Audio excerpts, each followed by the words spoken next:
At ang resulta? DIY success! Hello mga kaibigan! Grabe ang init ng panahon ngayon dala ng El Nino. Yung tipong bagong ligo ka pa lang, parang gusto mo nang maligo ulit paglabas ng banyo.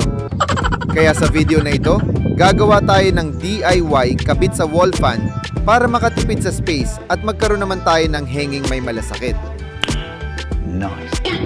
Simple lang ito, kayang-kaya sundan at baka makatulong din sa inyo, lalo na kung ang electric fan ninyo ay nakikipag-agawan na ng pwesto sa bahay.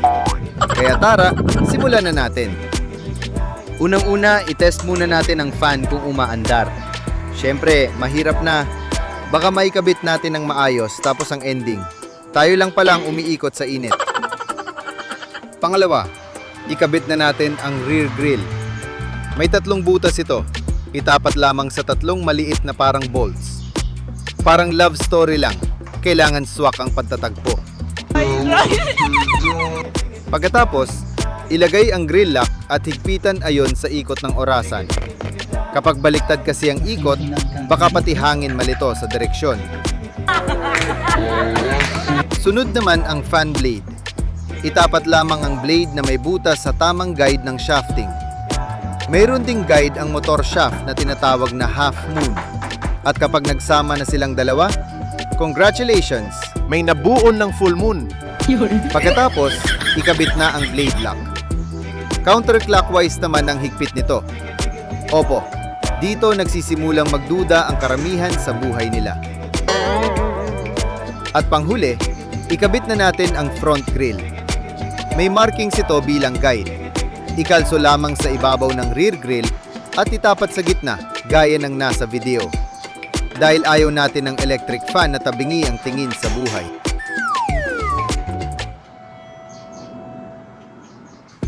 Ngayon, tapos na nating mabuo ang wall fan.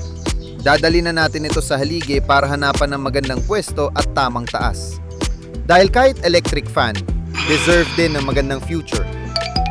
Kumuha tayo ng lapis at magmarking sa ilalim dahil dyan natin maseset ang ideal na pwesto ng wall bracket. Ito naman ang wall bracket. May 2 itong butas para sa screw, habang sa likod ng wall fan ay may female built-in bracket. Wholesome tutorial lang po tayo rito. Pansamantala muna nating ikakabit ang wall bracket para masukat ang tamang pwesto gamit ang metro. At sa pagkakataong ito, kailangan na natin ng metro. Hindi po kilometer ha. Mula sa ilalim ng wall bracket, nakakuha tayo ng sukat na 7 pulgada papunta sa ilalim ng wall fan.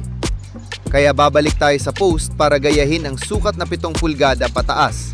At doon gagawa ng markings para sa 2 butas ng wall bracket. Kapag okay na ang markings, oras na para mag-drill gamit ang electrical drill o barena. Kapag mali ang sukat nito, congratulations! Dagdag ventilasyon sa pader.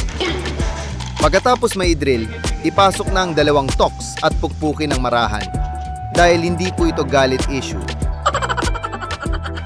Ngayon kunin na ang wall bracket at ikabit ang 2 screw gamit ang screwdriver at ibaon ng mabuti. Galaw-galawin natin para itest kung matibay. Baka kasi gumagalaw pa, ibig sabihin buhay pa.